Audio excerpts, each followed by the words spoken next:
साथियों नमस्कार, आप देख रहे हो एम के किसान यूट्यूब चैनल। किसान साथियों, आज की इस वीडियो में हम बात करेंगे गेहूं की खेती के बारे में। जैसे कि किसान साथियों, आज की इस वीडियो में हम बात करने वाले हैं कि हम अपनी गेहूं की फसल में दूसरा पानी कब लगाएं और कौन कौन से खाद उर्वरक का प्रयोग करें, जिससे किसान साथियों हमारे गेहूं के पौधों की अच्छी तरह से ग्रोथ बढ़ जाए और किसान साथियों हम अपने गेहूं के पौधों से ज्यादा काले नजर आने लगे, जिससे किसान साथियों अंत में हमें गेहूं की अच्छी पैदावार देखने को मिल सके। तो किसान साथियों, यहाँ सबसे पहले हम बात करेंगे कि हमने अपनी गेहूं की फसल में पहला पानी 24 से 25 दिन के बाद लगाया है। तो किसान साथियों, उस पे हमने नाइट्रो यूरिया खाद का प्रयोग किया। तो जैसे कि किसान साथियों, नाइट्रो यूरिया खाद से नहीं तो हमारे गेहूं के पौधों की अच्छी तरह से ग्रोथ बढ़ जाएगी और नहीं तो किसान साथियों हम अपने गेहूं के पौधों से हमें ज्यादा काले नजर आएंगे, जिससे किसान साथियों क्या होगा, अंत में हमें गेहूं की अच्छी पैदावार देखने को नहीं मिलेगी। तो बात करते हैं किसान साथियों दूसरे पानी की, कि हम दूसरे पानी पर कौन कौन से खाद उर्वरक का प्रयोग करें, जिससे किसान साथियों हमारे गेहूं के पौधों की अच्छी तरह से ग्रोथ बढ़ जाए और किसान साथियों हम अपने गेहूं के पौधों से हमें ज्यादा काले नजर आने लगे, जिससे किसान साथियों अंत में हमें गेहूं की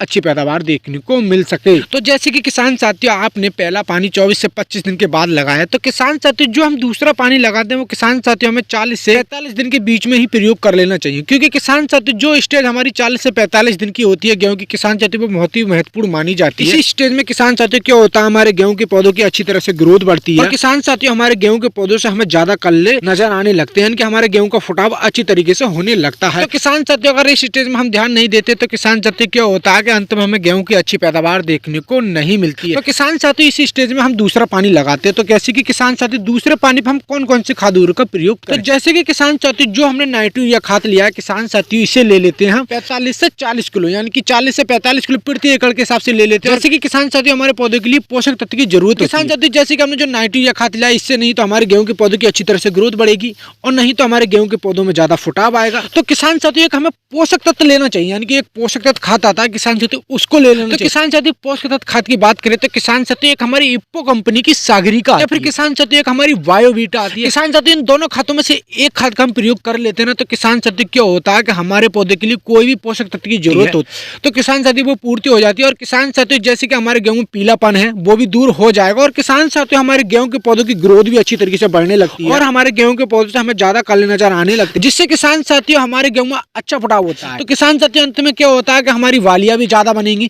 तो जिससे किसान साथियों अंत में हमें गेहूं की अच्छी पैदावार देखने को मिलेगी। जैसे कि किसान साथियों बायोवीटा ले लो या आप सागरिका ले लो, तो किसान साथियों हमें 5 से 6 किलो प्रति एकड़ के हिसाब से हमें ले लेना है, एक खाद उर्वरक ले लेना है जो हमारे पोषक तत्व की पूर्ति हमारे पौधे के लिए अच्छी तरीके से कर दे। किसान साथियों जो हमने 40 से 45 किलो प्रति एकड़ के सब नाइट्रो यूरिया खाद लिया, किसान साथ में मिक्स कर अपनी छिड़काव विधि से अपनी गेहूं की फसल पे प्रयोग कर लेते हैं, तो जिससे किसान साथी क्या होता है हमारे गेहूं के पौधों से हमें ज्यादा काले नजर आने लगते हैं, यानी कि हमारे गेहूं के पौधों का अच्छी तरह से फुटाव होने लगता है और हमारे गेहूं के पौधों की अच्छी तरह से ग्रोथ भी बढ़ जाती है, जिससे किसान साथी क्या होता है अंत में हमें गेहूं की अच्छी पैदावार देखने को मिल जाती है। किसान साथी जैसे कि हम कैसे प्रयोग करें, जैसे कि हम सिंचाई करें तभी प्रयोग कर लें, सिंचाई के बाद में प्रयोग। तो जैसे कि किसान साथियों आप अपने गेहूं में सिंचाई करते हो, यानी कि आप दूसरा पानी लगाते हो, तो किसान साथियों पानी लगाने से हमें पहले ही प्रयोग कर लेना चाहिए, क्योंकि किसान साथियों जो हमने खाद उर्वरक लिए किसान साथियों वो हमारे दानेदार हैं। तो दानेदार को किसान साथियों हम पहले प्रयोग कर लेते हैं, तो किसान साथियों वो अच्छी तरह से मिश्रण हो जाते हैं, यानी कि हमारे खेत में अच्छी तरह से फैल जाते हैं, तभी हमारा पौधा अच्छी तरह से ग्रोथ करता है और किसान साथियों हमारे पौधे से अच्छा फुटाव देखने को मिलता है, यानी कि हमारे पौधे से ज्यादा काले नजर आने लगते हैं। तो जैसे कि किसान साथियों आपके पौधे अच्छी तरह से ग्रोथ नहीं करते हैं और आपका पौधा अच्छी तरह से फुटाव नहीं लेता, तो किसान साथियों आप दूसरा पानी लगाते तो किसान साथियों इन खाद उर्वरक का प्रयोग कर लेते, किसान साथियों अंत में आपके लिए गेहूं की अच्छी पैदावार देखने को मिल जाए। किसान साथियों ये जानकारी आपके लिए कैसी लगी, मैं आपसे उम्मीद करता हूँ ये जानकारी आपके लिए बहुत ही ज्यादा पसंद आई होगी। तो मेरी वीडियो के लिए लाइक कर दो, ज्यादा से ज्यादा शेयर कर दो, जो मेरे यूट्यूब चैनल पर नए है वो मेरे यूट्यूब चैनल सब्सक्राइब कर दें, पास में आए बेल की घंटी को भी दबा दें,